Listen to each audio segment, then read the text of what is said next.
Shalom, shalom, bien-aimés dans le Seigneur partout où vous êtes. En tout cas, nous vous souhaitons de bonnes années. Le début de l'année que nous venons de nous commencer, c'est que le Seigneur vraiment nous protège, nous garde et surtout que le Seigneur nous fasse du bien. Parce qu'il est le seul qui est capable de nous faire du bien. On peut bien planifier les choses, on peut bien arranger les choses, ce n'est pas mauvais. C'est vraiment bien de planifier les choses, c'est vraiment bien de faire les projets, c'est vraiment bien d'envisager les choses, je peux dire. Ben, c'est toujours Dieu qui est capable d'accomplir ce qu'on peut penser, ce qu'on peut envisager, ce qu'on peut organiser, ainsi de suite. C'est pour cela que je vous souhaite vraiment la paix du Seigneur, ce qui est très important, ce qui est notre héritage, car notre Seigneur, lorsqu'il est apparu aux disciples, la première chose qu'il a dit, que la paix soit avec vous. Ça, c'est notre héritage, que tout un chrétien, tout enfant de Dieu peut avoir. C'est vraiment un droit de tout un chacun. Ceux qui croient en Christ ont ce droit-là. La paix nous appartient. Je vais profiter rapidement pour dire, la paix ne dépend pas de la situation. La paix ne dépend pas de la richesse de ce monde. La paix ne dépend pas de l'argent ou du travail ou du mariage ou ainsi de suite. Non, la paix, c'est quelque chose qui nous appartient. Donc, ce qui veut dire dans toutes les situations, nous devons avoir la paix de notre Seigneur Jésus-Christ. Je vous souhaite vraiment cette paix durant toute l'année 2018. Que de bonnes choses nous accompagnent, vous accompagnent partout où vous serez. Partout où vous nous regardez, vraiment que le Seigneur vous bénisse. Ça passe partout dans le monde aujourd'hui. Nous sommes dans le monde de net. Il y a les vidéos qui circulent partout dans le monde. Mais je voulais quand même dire une chose. Si vous nous regardez, partout où vous nous regardez, n'hésitez pas aussi d'aller approfondir, de nous regarder encore plus et d'autres prédicateurs, d'autres émissions qui encore pour le bien du peuple du Seigneur dans le site de www.onetv.org. Je répète encore, www.onetv, donc O-N-E-T-V, donc tv.org.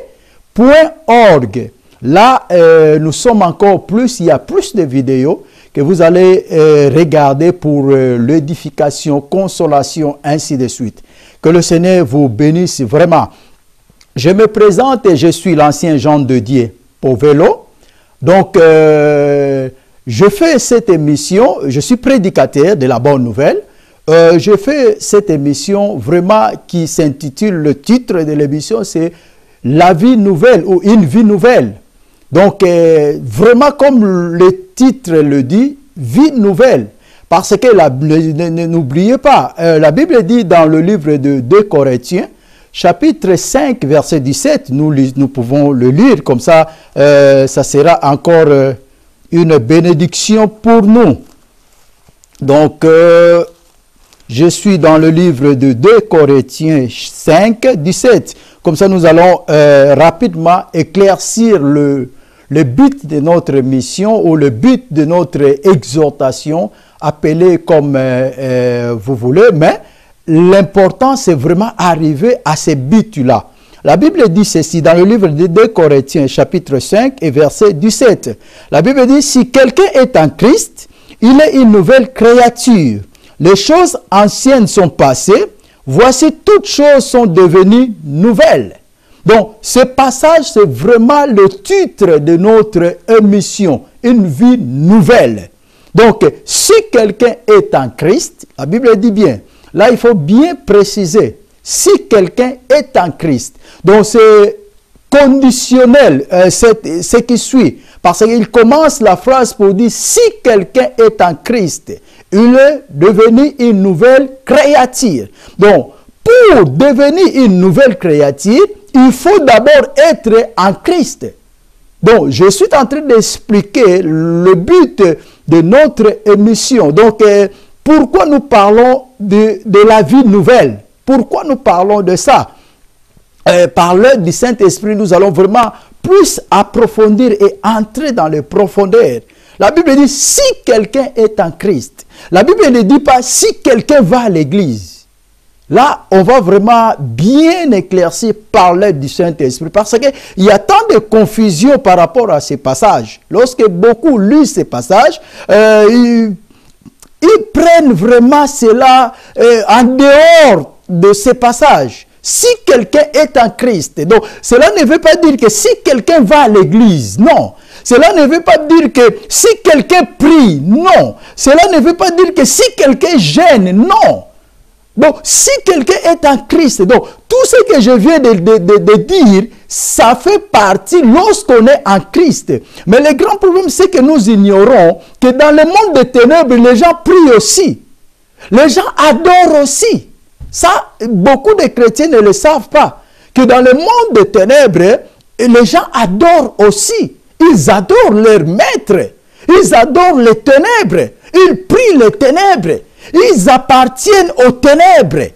Donc là, si quelqu'un est en Christ, donc si quelqu'un, pour bien dire, si quelqu'un marche comme Christ, si quelqu'un a le caractère de Christ, je peux dire, c'est là que sa vie devient nouvelle. C'est là que sa vie change. Ce n'est pas si quelqu'un va à l'église. Parce que nous voyons aujourd'hui, beaucoup vont dans les églises, mais ils ne sont pas en Christ. Beaucoup même prêchent la parole, mais ils ne sont pas en Christ. Ne vous étonnez pas de voir cela. D'abord, c'est biblique. C'est vraiment biblique. Il y aura beaucoup qui viendront dans le nom de Christ, mais ils ne sont pas de Christ. Donc, ce n'est pas le fait de prêcher la parole, cela veut dire que la personne est en Christ. Non. Le fait de chanter, d'adorer, de louer, cela ne veut pas dire forcément que la personne est en Christ. Non. Être en Christ est une vie. C'est là que nous appelons la vie nouvelle. Une vie nouvelle. Ce qui veut dire, personne est né en Christ. Lorsqu'on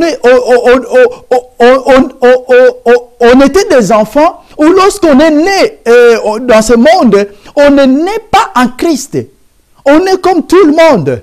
On grandit, chacun a grandi de sa façon. Il y a ceux qui ont grandi dans des familles chrétiennes. Ça, là aussi, il y a une grande confusion.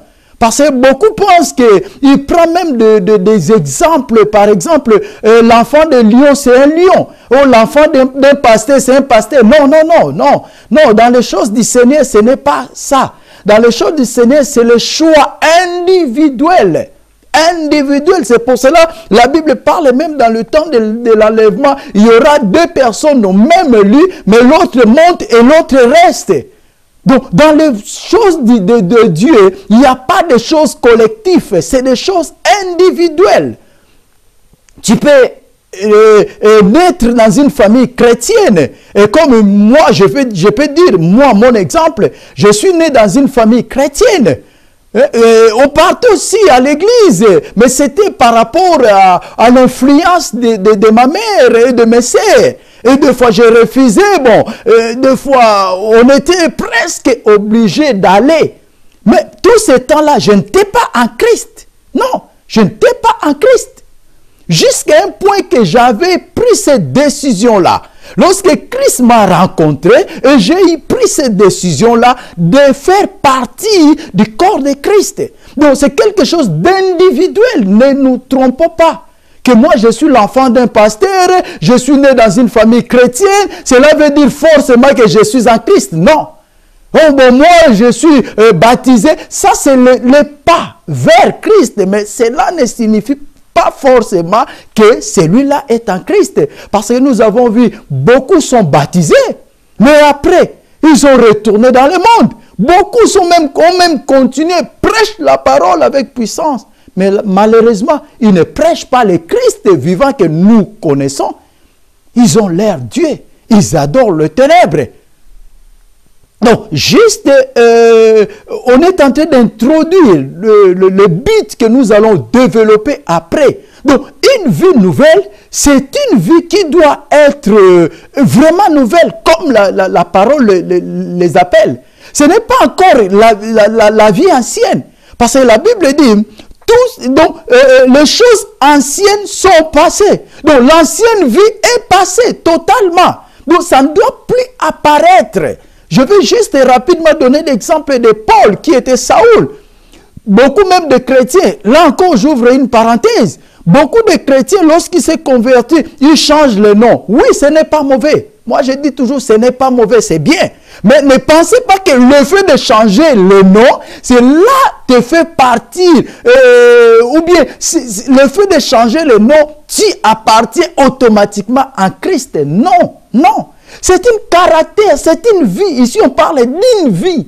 On ne parle pas des appellations. On ne parle pas de choses d'autres. C'est une vie. Une autre vie commence. À l'exemple de Paul que nous connaissons, Saoul, persécuté, il persécutait le peuple de Dieu. Il persécutait l'Église. Il persécutait tous ceux qui parlaient de Christ. Mais le jour-là, lorsqu'il a rencontré Christ lui-même, après avoir dialogué avec Christ, c'est que moi j'appelle toujours, après le dialogue, même ceux qui l'entouraient ne le connaissaient plus. Pierre et d'autres, ils étaient à Jérusalem, ils ont entendu parler de lui. Ils disent, mais non, celui-là c'est un assassin, c'est lui qui tuait nos frères, c'est lui qui nous faisait du mal. Alors comment vous pouvez nous dire qu'il prêche Christ? Donc ils ne pouvaient pas vraiment comprendre cela, ni l'accepter. Jusqu'au jour qu'ils ont vu la vie ancienne était passée et ils ont vu une autre personne devant eux. Donc, vie nouvelle, ce n'est pas quelque chose d'en parler, ce n'est pas quelque chose de paroles, mais c'est une chose des œuvres. Donc, la vie nouvelle, ça s'identifie par les œuvres et non par la parole. Parce que si c'était par la parole, tout le monde allait le faire tranquillement et facilement. C'est par les œuvres qu'on identifie celui-là est né en Christ. Celui-là, c'est une nouvelle créature. Ce n'est pas des choses automatiques. Aujourd'hui, nous pensons que le fait de passer par le baptême, automatiquement, je suis en Christ. Non. Non. Ce n'est pas quelque chose d'automatique. Ça demande du temps. Ça demande quand même que la personne puisse travailler son caractère. C'est là que nous allons, lorsque nous allons vraiment entrer dans les profondeurs, nous allons, par la grâce du Saint-Esprit, nous allons parler de toutes ces choses. C'est un procédé, il y a le procédé à suivre, à faire. Et bien aimé, je vous assure que ce qui n'est pas facile. Ce n'est pas quelque chose que, comme je parle comme ça, je suis en train de dire que c'est quelque chose de très facile, très simple. Non, ce n'est pas ce que je dis. Ces procédés-là, c'est pour cela que beaucoup ont même abandonné. Parce que, imaginez un peu juste un exemple, celui qui vivait par le vol, il vivait tranquillement, il n'achetait rien. Il suffit d'entrer dans un magasin, il prenait tout ce qu'il voulait, et il sortait tranquillement. Il n'achetait rien. Alors, le fait d'être en Christ, cela veut dire qu'il faut abandonner cette vie-là. Tu ne peux plus entrer dans un magasin et prendre ce que tu veux, sortir sans payer. Alors, il faut accepter maintenant ce changement-là. C'est ça que je dis, c'est une décision. Je ne suis pas en train de dire que c'est quelque chose tellement facile du jour au lendemain. Bon, tout disparaît, voilà, de nouvelles choses commencent. Non. Non, c'est une décision qui demande beaucoup de courage. C'est une décision qui demande vraiment que la personne puisse être conscient de la décision qu'il est en train de prendre. C'est pour cela que nous voyons aujourd'hui, beaucoup vont dans les églises, mais le caractère ne change pas. Beaucoup vont dans des églises, mais ce qu'ils font, c'est pire que les païens. Parce qu'ils n'ont pas pris la décision de suivre Christ. Ils n'ont pas pris la décision de changer leur vie. La vie nouvelle. Par la grâce du Saint-Esprit, nous allons vraiment en parler. C'est pour cela chaque fois que tu vas suivre cette émission, attendez vraiment la prochaine épisode ou la prochaine fois que ça va passer, parce que chaque fois, par l'aide du Saint-Esprit, nous allons parler de choses qui peuvent nous aider vraiment à approfondir notre relation avec Christ afin de vivre cette vie nouvelle. Parce que c'est vraiment une vie meilleure. C'est une vie de choix. C'est une vie que tu ne trouveras nulle part ailleurs, ni dans ce monde. Vivre avec Christ, c'est vraiment excellent. Être ami de Christ, comme lui-même avait parlé, si vous comprenez, si vous m'écoutez, si vous marchez comme je vous le dis, je ne vous appellerai plus les esclaves ou d'autres mots. Je ne vous appellerai plus, mais je vous appellerai amis. Donc, c'est vraiment quand on approfondit cette amitié-là, de vivre cette vie nouvelle, c'est vraiment, c'est meilleur, bien-aimé. C'est vraiment formidable cette vie. Moi que je vous parle, je dis toujours, je ne sais pas s'il y a quelqu'un qui vit la vie que moi je vis. Je ne sais pas, je dis bien. Bon, ma relation avec Christ a fait que je vis vraiment dans la paix. Première chose, dans la paix, dans toutes les circonstances, dans toutes les situations, il n'y a que la paix. Je vis une vie tellement simple, je ne vois même pas de complications. C'est pour cela que quand les gens me parlent que le monde est compliqué, souvent j'ai ri. Le monde est compliqué parce que nous voulons le compliquer. Dieu n'a pas créé le monde pour que ça soit compliqué. Dieu n'a pas créé les choses pour que ça soit difficile. La création n'était pas quelque chose de complication. Dieu n'a pas... Dieu aime tellement l'homme. C'est pour cela qu'il a créé l'homme à son image. Donc il ne pouvait pas créer quelqu'un qu'il aime beaucoup à son image pour le compliquer dans le monde. Là, c'est un peu contradictoire. Dieu ne pouvait pas faire la vie compliquée comme nous voyons aujourd'hui. Mais c'est l'homme qui complique tout. C'est l'homme qui cherche à compliquer tout. Voilà ce que nous allons développer dans cette émission Vie Nouvelle par l'aide du Saint-Esprit, et nous allons arriver.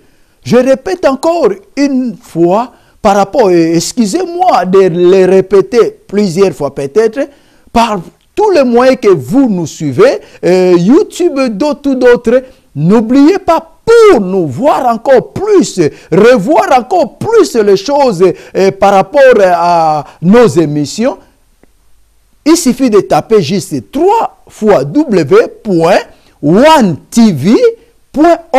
Là, il y a vraiment toutes les prédications, les émissions, tout ce qui édifie le corps de Christ, parce que c'est une chaîne consacrée pour l'œuvre de l'Éternel, pour l'avancement de l'œuvre de l'Éternel. Et n'oubliez pas aussi de prier pour ça.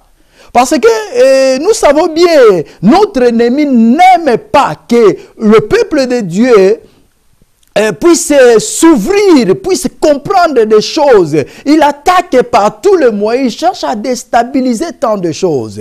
Donc, n'oubliez pas de prier pour cette chaîne, y compris de prier pour ceux qui partagent la parole de Dieu. Ça sera vraiment une bonne chose. Dieu est tellement bon, c'est pour cela son désir. Il veut que ses enfants puissent vivre une nouvelle vie. Il ne veut pas que ses enfants puissent rester dans l'ancienne vie, donc la vie de l'esclavagisme. La vie de souffrance, parce que l'ancienne vie te donnera que la souffrance. Dans cette vie-là, il n'y a que des choses qui est vraiment, comme je venais de dire, qui est difficile. Des choses qui t'amènent toujours à pleurer. Les choses qui t'amènent toujours à vivre triste. Les choses qui t'amènent toujours à être toujours mal. C'est pour cela, Dieu, dans son amour, il veut que nous puissions vivre dans la joie, dans la paix. Surtout, j'insiste par rapport à la paix. J'insiste par rapport à ça, parce que ça nous appartient. Et le monde aujourd'hui vit dans le trouble. Vous vous souvenez, je me souviens bien, dans le livre de Jean 14, c'est que Jésus disait, que vos cœurs ne se troublent point. Parce que le monde vit dans le trouble. Le monde vit dans des problèmes énormes. Même ce que nous disons, les dirigeants de ce monde, ils n'arrivent plus à contrôler, ils ne contrôlent absolument rien. Tout ce que nous voyons aujourd'hui dans la télévision, ils parlent, mais en vérité, ils ne contrôlent plus rien.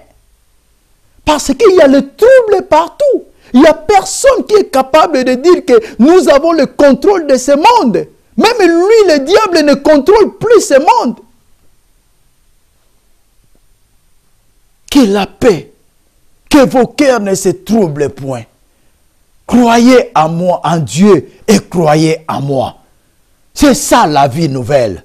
Lorsqu'on croit en Christ, lorsqu'on vit avec Christ, nous allons vivre le caractère de Christ.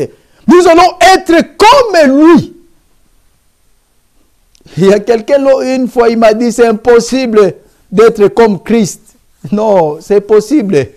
C'est possible. Raison pour laquelle il est né d'une femme, il marchait comme toi et moi, il mangeait comme toi et moi, il buvait comme toi et moi, il a subi tout ce que toi et moi nous subissons, mais sans péché. Sans péché. Il nous a montré que c'est possible de vivre cette vie nouvelle, sans tâche. C'est possible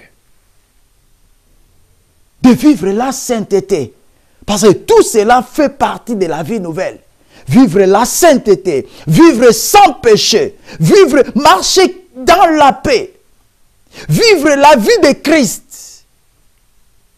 On s'est moqué de lui, mais il n'a rien dit. Il n'a pas péché, il n'a pas insulté, il n'a pas fait la vengeance. Pendant qu'on le frappait, on faisait tout. C'est possible. Une vie nouvelle. C'est vraiment le titre de notre mission. Et je crois, par l'ordre de Dieu, nous allons arriver. C'était juste l'introduction de cette émission, parce que c'est le début de cette émission. C'était d'introduire et de nous expliquer un peu notre objectif. Qu'est-ce que nous voulons amener vers le peuple de Dieu, vers ceux qui ont affaibli aujourd'hui peut-être par les circonstances ou les situations de ce monde. Qu'est-ce que le Saint-Esprit veut nous parler encore à travers cette émission? Vie nouvelle. La vie meilleure. C'est ça. Vie nouvelle veut dire une vie meilleure. Veut dire une vie qui est différente de ce qu'on avait vécu. Une vie sans souffrance. Quelqu'un sera étonné encore de dire, mais qu'est-ce que tu es en train de dire, une vie sans souffrance? Oui, c'est possible de vivre une vie sans souffrance. C'est ça, une nouvelle vie. Que le Seigneur vous bénisse vraiment, partout où vous êtes.